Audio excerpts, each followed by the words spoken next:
So greetings to all of you students.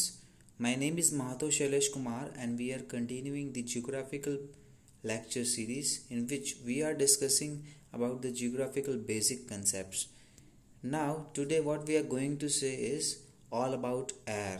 What is the composition of air and everything related to air. So let us start. सो हमारा जो अर्थ है वो सबसे जो ऊपरी परत होती है that is the blanket of air, उसको हम एटमॉस्फेयर बोलते हैं।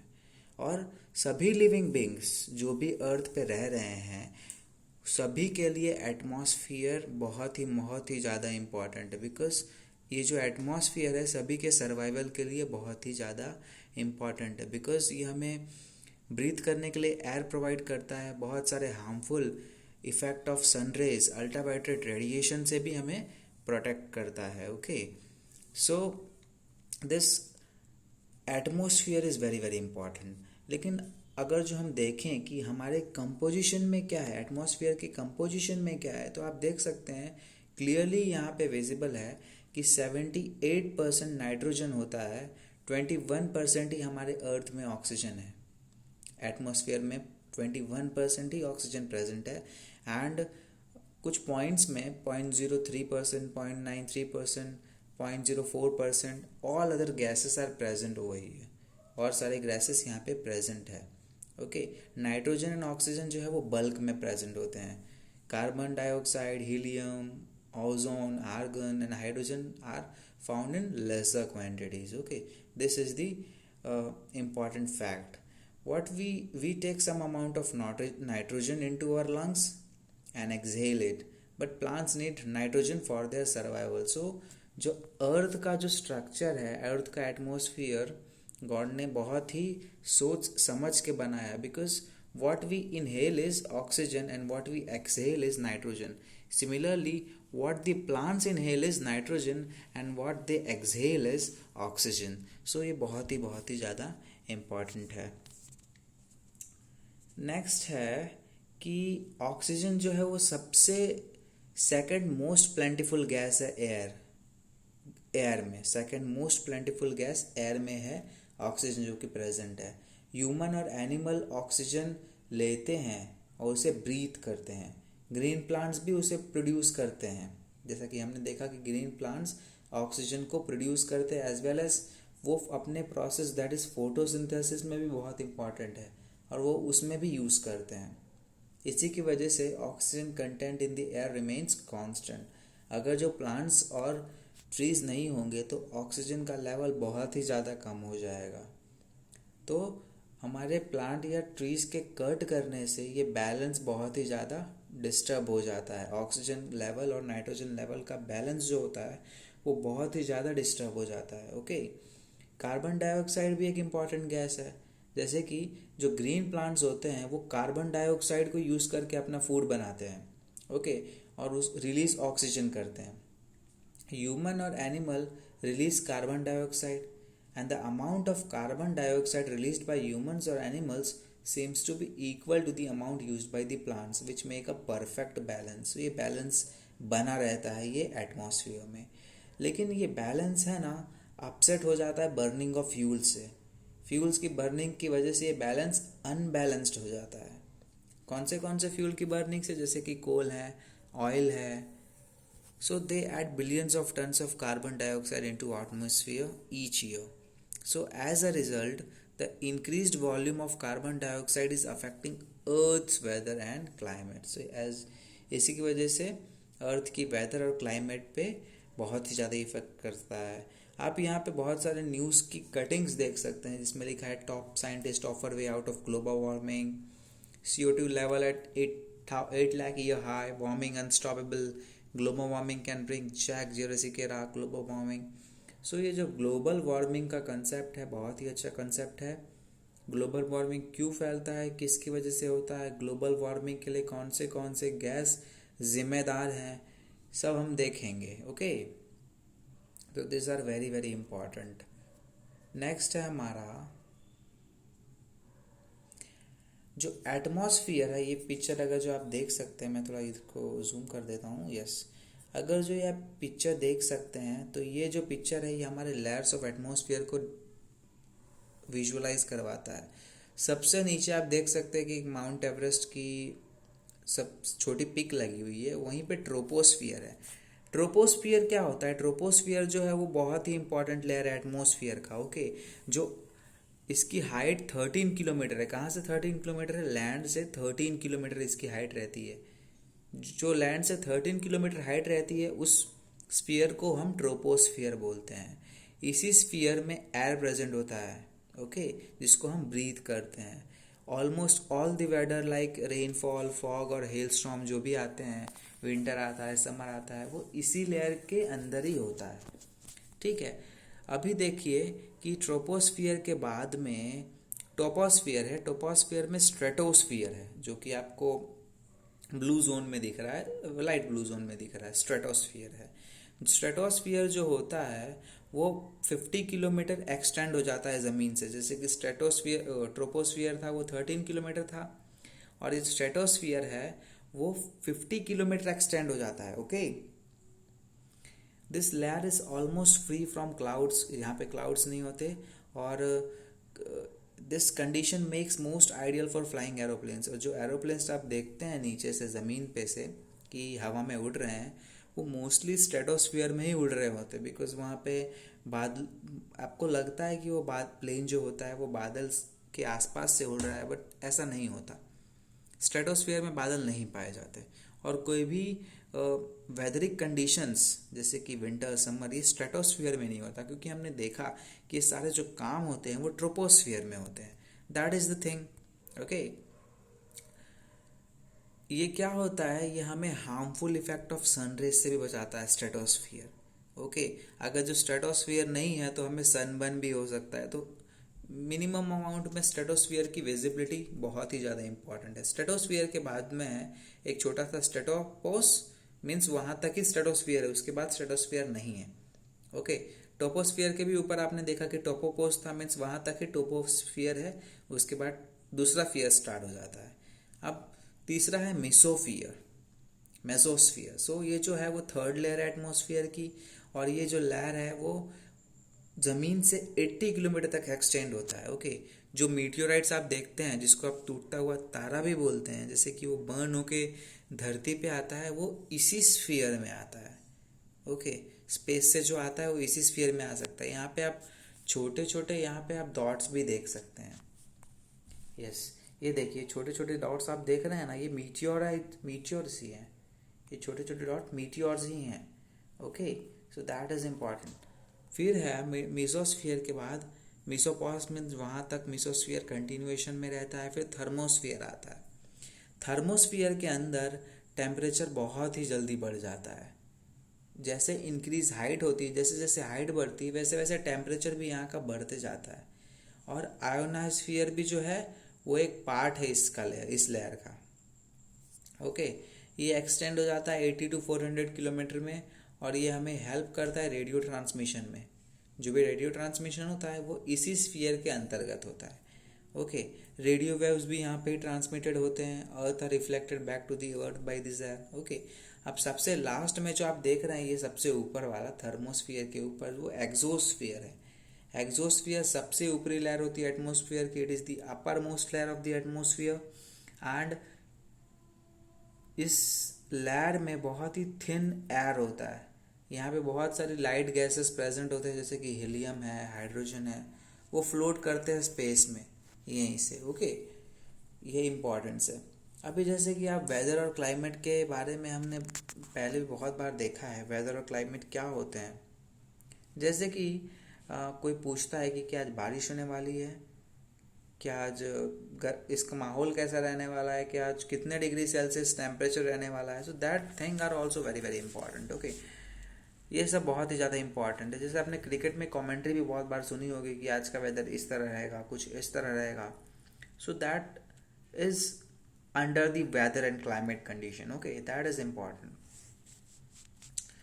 तो होता क्या है कि अगर जो if you imagine our body to be a radio and mind its speaker, weather is something that fiddlers with its control knobs, whether it is hour to hour day-to-day condition for the atmosphere, or hot or humid weather may take irritable, a pleasant breezy weather make a cheerful and even plan for a outing. तो सारी बातें बहुत ही important है। जैसा weather रहता है वैसा आपका मन और स्वभाव भी हो जाता है। Okay, climate of a place भी इम्पॉर्टेंट है। ओके, तो क्लाइमेट ऑफ अ प्लेस क्या होता है, जैसे कि average weather condition of a place for a longer period of time. जैसे कि जम्मू कश्मीर की आप बात देख लीजिए, जम्मू कश्मीर में बर्फबारी का माहौल बहुत ही दिनों तक रहता है, बहुत ही सीजन तक बर्फबारी का माहौल रहता है। तो अगर जो आपको आप बोल दे कि वहाँ का क्लाइमेट बर्फबारी वाला है तो आप बिल्कुल गलत नहीं बोलेंगे। जैसे कि राजस्थान में पानी की बहुत कमी है, गर्मी वहाँ पे ज़्यादा होती है, समरिक कंडीशन ज़्यादा रहते हैं, तो आप बोल सकते हैं कि राजस्थान में समरिक कंडीशन ज़्यादा रहते हैं। ओके, तो वहाँ का उसका ये क्लाइमेट हो गया। सिमिलरली टेम्परेचर क्या होता है, टेम्परेचर बहुत ही ज़्यादा इंपॉर्टेंट है। हम टेम्परेचर को थर्मोमीटर से नाप सकते हैं, जैसा पहले फिगर में देख रहे हैं। बैरोमीटर से हम एटमॉस्फेरिक का प्रेशर नाप सकते हैं। रेन गॉज से हम ये मेजर कर सकते हैं कि कितने अमाउंट में रेनफॉल हो रहा है। और विंड वेन से हम डायरेक्शन ऑफ विंड भी पता कर सकते हैं। तो ये बहुत सारे इंपॉर्टेंट वर्ड्स है, आपको याद रखना है क्योंकि कहीं पे भी पूछे जा सकते हैं। Thermometer, barometer, rain gauge, wind vane, all of this are very very important. Okay, जो भी हम टेम्परेचर हर रोज फील करते हैं, क्योंकि अब हम बात कर रहे हैं टेम्परेचर की, जो भी हम टेम्परेचर है ना हर रोज फील करते हैं वो एटमॉस्फेयर का टेम्परेचर होता है। तो एटमॉस्फेयर में डिग्री ऑफ हॉटनेस की कितनी गर्मी है डिग्री के हिसाब से और कितनी ठंडी है डिग्री के हिसाब से, उसी को हम टेम्परेचर बोलते हैं सिंपल भाषा में। In English we can say that the degree of hotness and coldness of the air is known as temperature. Okay, so temperature of the atmosphere changes not only between day and night but also from season to season। सिर्फ दिन और दिन में नहीं change होते, season से season भी temperature change होते हैं। जैसे समर्स में कुछ और टेम्परेचर है तो विंटर्स में कुछ और टेम्परेचर होगा। ओके, ये सब इम्पॉर्टेंट बातें हैं। एक इम्पॉर्टेंट फैक्टर ये रहता है कि इंसोलेशन, जो इंसोलेशन होता है वो incoming solar energy inspired by the earth. Means जैसे कि आप बात करते हैं कि ज़मीन की रोड की बात करते हैं तो दिन के टाइम में रोड बहुत गर्म हो जाता है, तो वो क्या करता है, एनर्जी को इंटरसेप्ट कर लेता है, एनर्जी को अपने भीतर ले लेता है। ओके, तो उसको हम इंटरसेप्शन बोलते हैं और उसी प्रोसेस को हम आयोनाइजेशन बोलते हैं। तो ये बहुत सारी इंपॉर्टेंट बातें हैं। ओके, अब बात आती है, इस फिगर को आप देख लीजिए। ये फिगर जो है वो major pressure belts of wind system है कि कहाँ कहाँ पे विंड कितनी कितनी स्पीड से जाता है और किस किस तरफ मुड़ जाता है। तो हमारे पास 3 टाइप के विंड्स होते हैं, एक परमानेंट होता है, सीजनल होता है और लोकल विंड होता है। सो जो परमानेंट विंड होता है, the trade winds westerlies and easterlies, means इसको हम वेस्टर्लीज और ईस्टर्लीज बोलते हैं। मतलब ये वेस्ट में भी रहता है और ईस्ट में भी रहता है, ये परमानेंट होता है। मीन्स वेस्ट में मतलब चलते ही रहता है चलते ही रहता है, इसका बंद नहीं होता। मीन्स यहाँ वेस्ट के साइड विंड जाना बंद नहीं होता। ओके, यहाँ पे मतलब होते रहता है, विंड चलते रहता है। सिमिलरली ईस्ट में भी चलते रहता है, जैसे कि आप ट्रॉपिक ऑफ कैंसर देख सकते हैं जहाँ पे नॉर्थ ईस्ट ट्रेड विंड है, जैसा कि आप देख सकते हैं। और साउथ ईस्ट ट्रेड विंड भी सेम ट्रॉपिक ऑफ कैप्रिकॉर्न पे जो है वो सेम जगह से जा रहा है, जहाँ पे इक्वेटोरियल लो प्रेशर है। सबसे बीच में जहाँ पे इक्वेटर पास हो रहा है वहाँ पे सबसे ज़्यादा लो प्रेशर होता है। और ऊपर Arctic as well as Antarctic 90 degree N पे जो 90 डिग्री साउथ और 90 डिग्री नॉर्थ पे जो है वहाँ पे प्रेशर बहुत ही ज़्यादा हाई होता है। ओके, जो परमानेंट विंड है जो वेस्ट में से बहती है और ईस्ट में से भी बहती है, सॉरी मैं कुछ गलत बोल रहा हूँ क्योंकि बहती है उसको तो नहीं बोल सकते, लेकिन हाँ इस तरफ से जाती है ऐसा कुछ बोल सकते हैं, if I am not wrong.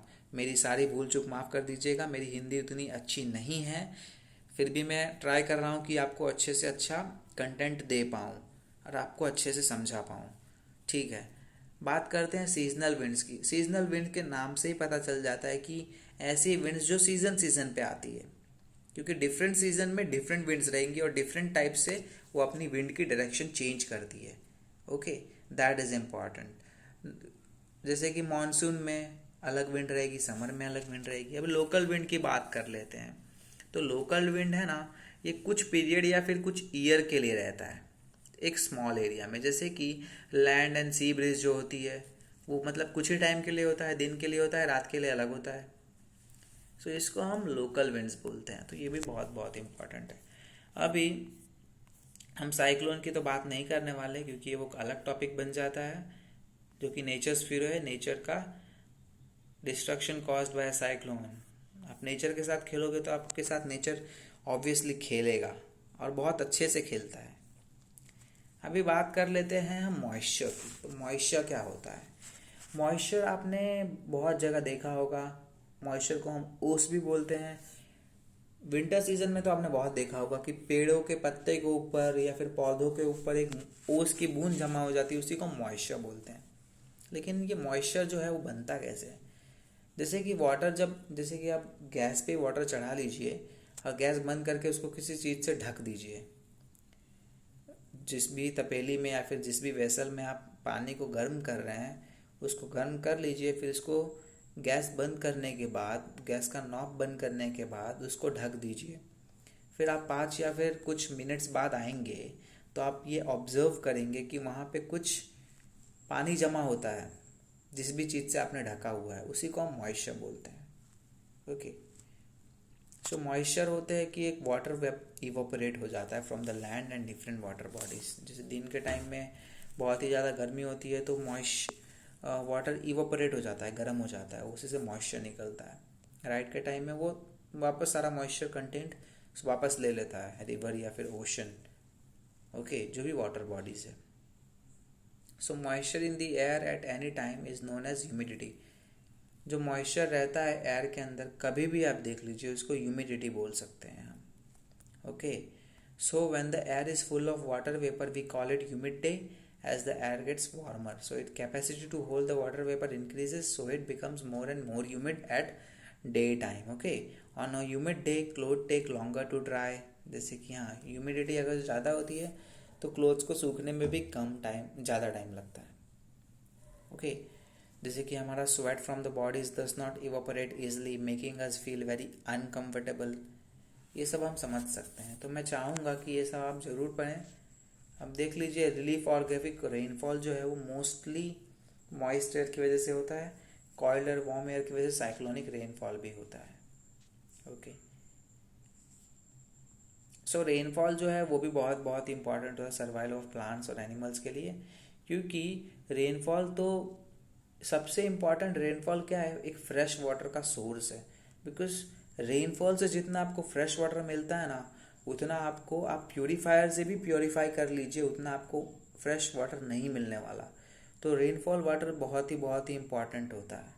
अगर जो रेनफॉल ही कम हुआ तो वाटर स्कैरसिटी एंड ड्रॉट भी बहुत बढ़ जाएंगे। ड्रॉट लैंड का सूख जाना होता है, लैंड का फट जाना होता है। आपने गांव वाले इलाके में बहुत देखा होगा कि लैंड फट जाती है, लैंड सूख जाती है। ओके, सो दूसरी तरफ ये जो फ्लड्स है और कभी कभी साइक्लोन भी आ जाता है, तो ये सब बहुत ज़्यादा इम्पॉर्टेंट है और बहुत ही ज़्यादा प्रॉब्लमेटिक भी है। ग्लोबल वार्मिंग की बात करते हुए मैं एक बार वापस आना चाहूँगा और ग्लोबल वार्मिंग के लिए कुछ कहना चाहूँगा।